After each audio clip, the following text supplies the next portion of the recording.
Status connected. Facebook live connected. Rumble connected.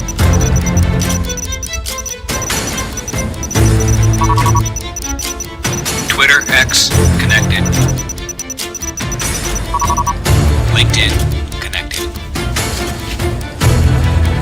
This is the booth. We are cleared to go live. Send the signal to the studio and go live.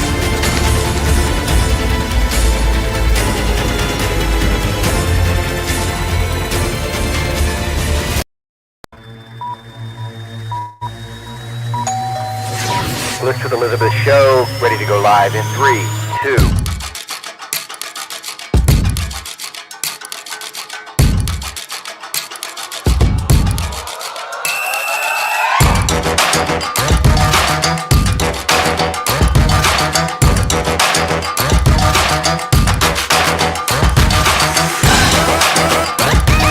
When you think selling and buying a home, when I think real estate, I think List with Elizabeth. Elizabeth Kline. Elizabeth Ann Kline.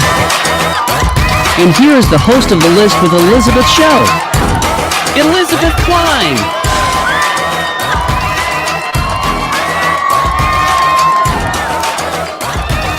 Hi, everybody. Hello. I am Elizabeth Ann Kline, host of the List with Elizabeth show. I'm a residential real estate agent here in the Northern Virginia area, servicing Fairfax County and surrounding areas. I would like to just give a big shout out to everyone watching today. Thank you so much for tuning in. No matter where you are in the country, if you are looking for an agent to help guide you, whether you're going to sell your home or you're looking to purchase a home, please feel free to reach out to me so I can connect you with a top-notch agent in your area. We have a national agent referral network, as you can see here.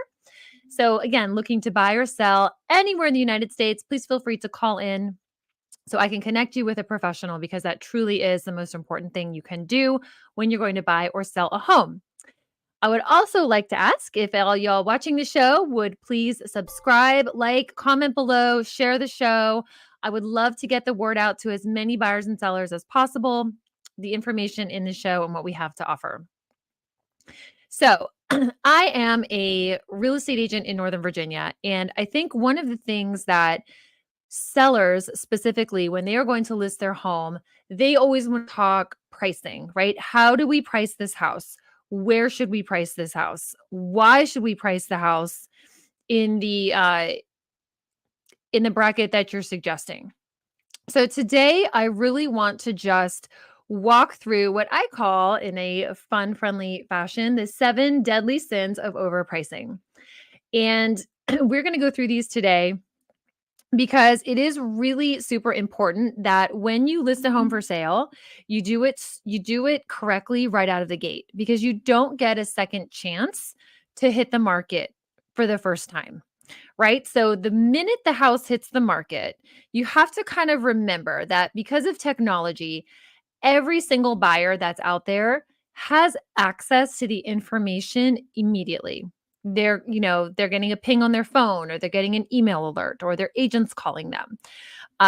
This house just hit the market. Well, what's it priced at? Right? That's the number one thing buyers are going to look at, and the number one thing sellers want to know how to do. So with the speed at which information is transferred these days, listing becomes really important, because you can't sort of go on and test the market at a certain number and then decide, oh, well, this isn't really kind of the results we want, and then relaunch and start again, right? So coming out of the gate, the number one thing we want to do is not overprice the house. I'm going to run through these 7 reasons with you today. And again, I want you to, if you are a seller, I want you to understand the marketplace that you are in. I'm going to be speaking specifically today of our marketplace, which is Northern Virginia, Fairfax County, and the surrounding areas. And most of the country right now is in an inventory shortage, so these rules will apply. However, if you're in a different area, part of the country, things are different. You may want to consult, obviously an agent there to see what best practices will be for you. So first thing is, if we come out of the gate too high on price points, you're going to run into appraisal problems. Now, I'm going to take a step back and dissect this and explain it for just a moment. You are actually, as a home seller, 90% of the time going to have a buyer that's getting a loan. Okay. Now, if your buyer is bringing all cash, there is no appraisal. So we can take that off the there will be an appraisal being done on the home, even if the buyers waive the appraisal contingency. The bank who's giving the loan is not going to waive their right to look at the house and assess it. They're still going to have an appraisal. So when you sell a home, you actually have to do it, sell it to two parties. The first party is the buyer, the second party is the appraiser. Okay. So no matter what you think your home is worth, the appraiser is going to look at the data points within your marketplace to compare that against. So when I'm pulling market statistics and recent sales for my listing clients, I'm keeping all of this in mind in the back of my head. Now, due to the pressures of supply and demand, does that mean your house can't sell for more? No, of course not. But you don't want to list it for more. Okay. Because again, we don't want to have problems with the appraisal. And secondly, let's say you list your home slightly under where you think it would sell at. We get lots and lots of interest. And now the buyers are bidding way over, right? You all have heard of these stories. Oh, this house went 50,000 over list price, 200,000 over list price, and even upwards. Now, as a listing agent, I have the leverage to go back to the buyer and say, look, we listed it at 500,000 XYZ. If you would like to compete and offer us 600,000 or 700,000, you have to remove the appraisal contingency because I'm not the one saying it's worth that. You're the one saying you'd like to pay that. So you need to stand behind that. So if that makes sense, it gives you even more leverage as a seller to come out of the gate in a reasonable fashion. So therefore, as things bid up, you can now very easily have your listing agent go in and say, okay, we need to remove this contingency because we think, this is where the house is going to be. Are your buyers prepared to bring cash to cover the difference? Are your buyers prepared with liquid funds to do that? So we can kind of catch issues that may happen up front a lot quicker. So appraisal process, there's a lot to it. We can dive into that more on another video. But for today, just know that, again, when you sell your house, you may have appraisal problems if you list too high. All right. So moving on to point number 2, right? If you list too high, you may have no or very low showings. And why is that? Okay. Well, the reason is people, again, everyone out there has access to a lot of information. They can see information on different public sites like realtor.com, Zillow, homes.com, etc. So buyers are pretty savvy to say, hey, houses in this area are about worth this. And if you list your home and come out of the gate way up here, a lot of times buyers, they're not even interested to see the house because they go, oh, that's overpriced. I'm not, I'm not going to go see that. But also the buyer's agent sometimes will step in and say, hey, Mr. and Mrs. Buyer, I know you want to see this house, but it's priced at 1.3 million and everything else in the area is sold for 1.1 and these houses were bigger. I think we've got a really stubborn seller here. This is not reasonable. It's certainly not going to appraise. Why don't we pass on that and look at some of the other properties? So you don't want to run into a situation as a seller, especially, right? You've done all this prep work. You have packed your house. You have put away all the toys. You've made arrangements for your pet to be elsewhere. You've vacuumed, you've cleaned, you've staged, you've painted, you've done your repairs. You are exhausted. And when I see this day in and day out, people are getting ready to sell their homes. This is a really huge ordeal of prep work that can go into this. So when you hit the market as a seller, you are so excited to start seeing those showings pop up, right, on your text alert or your email alert or getting a call from your agent saying, hey, we have 4 showings tomorrow or we have 10 showings tomorrow. So if you've done all this prep work and then you list it too high and you have crickets, day 1, day 2, maybe day 3, a showing trickles in. It is gut-wrenching. It is emotionally draining. You're already maxed out, you're overworked, you're this is a very emotional thing. So set yourself up for success. Think of this almost like, again, in the marketplace that we're in now, think of it almost like an auction effect, where if something has a perceived deal behind it, more people are excited and want to come see it and want to bid on that. So you don't want to be in a position where you're getting no showings or low showings. That is just completely deflating, and it's really going to work against you in getting the best price for the house. All right. So let's look at number 3 here. Yeah, so this kind of ties into point number 2, but branding problems. When a new listing hits the market, every agent quickly checks the property, see if it's a good fit for their clients. If it's branded as overpriced, reigniting interest may take drastic measures. So here's the thing, guys. If we list too high out of the gate, okay, the instant that your picture of your listing hits a buyer's cell phone, they see the house, they go through the pictures this fast, right? They're not sitting there studying every single picture like you are as a seller. You are analyzing every picture, all the light. Is this piece of furniture positioned right? Is this plan in the right area? Buyers aren't doing that. They're getting the listing and they are going to go through it super fast on their phone. If they come out of the gate, they're not interested, it's not priced appropriately for the pictures. They're gonna, in their head, they're going, right? They're Xing the house.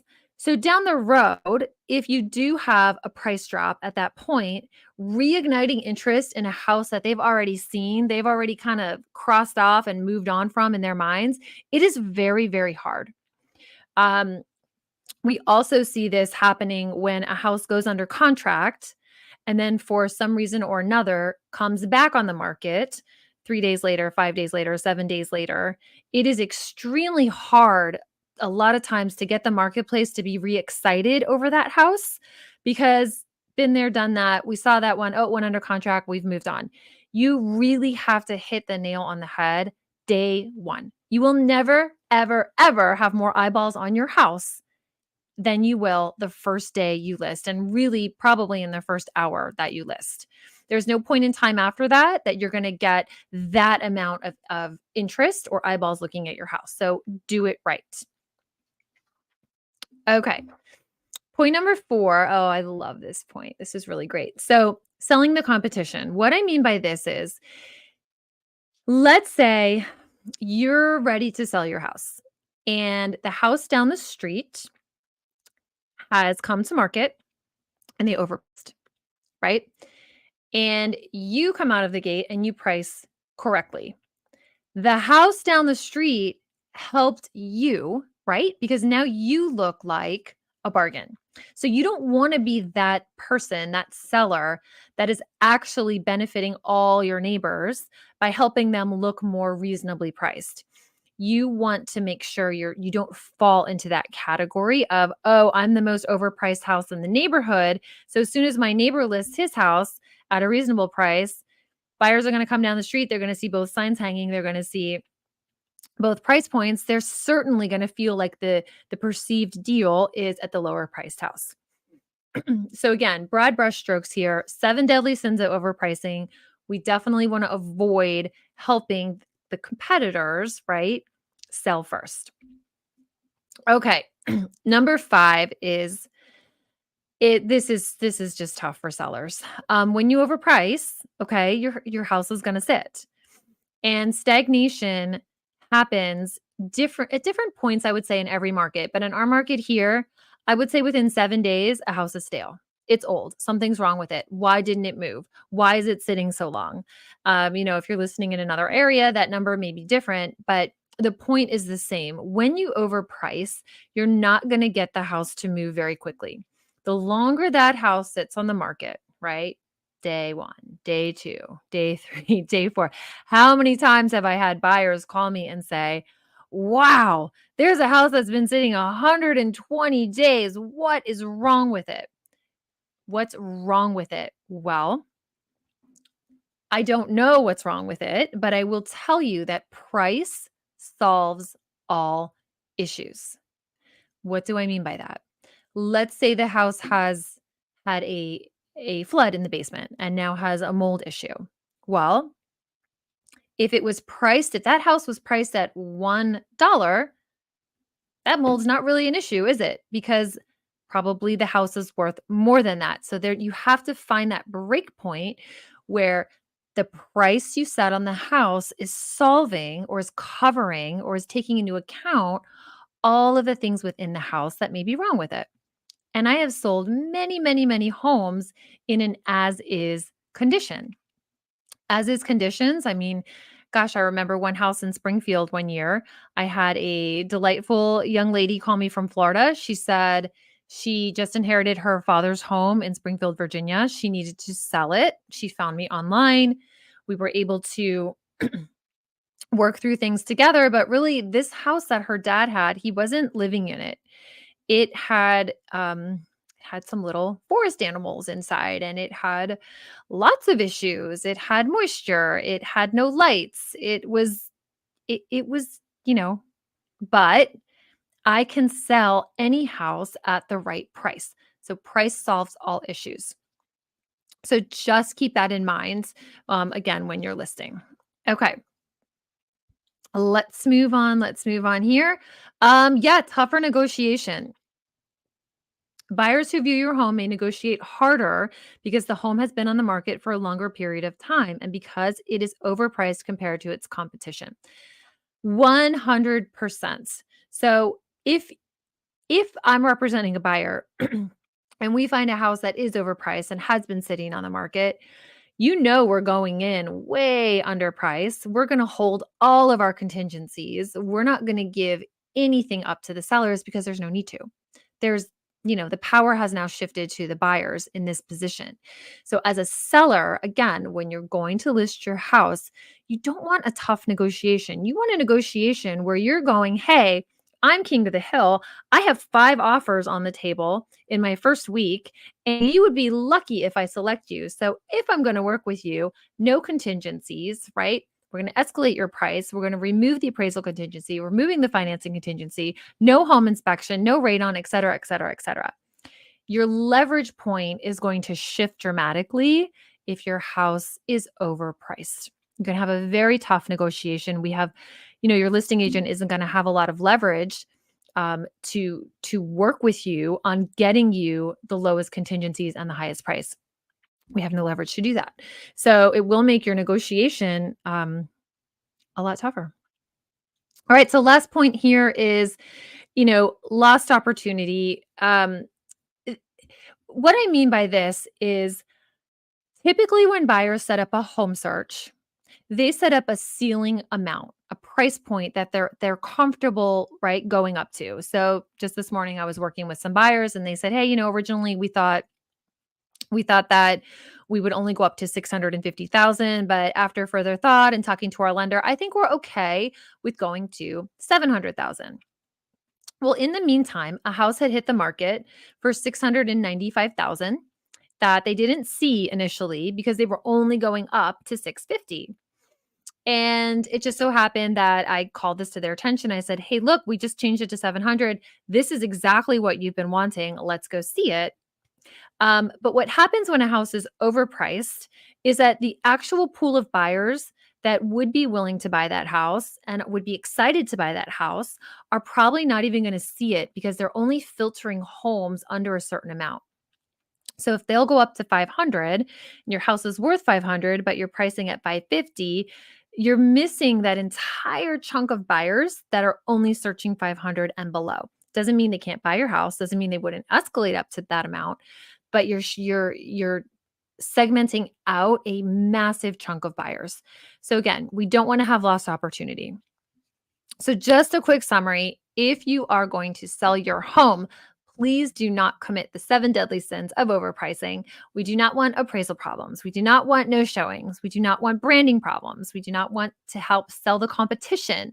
We don't want the house to fall stagnant. We don't want a tough negotiation and we don't want to lose opportunity. So in a nutshell, if you would like to talk more about this, please feel free to give me a call send me an email. Reach out however you can. I'd be happy to chat. And until next time, please subscribe, comment below, like, give me a call. I'd be happy to help. See y'all later.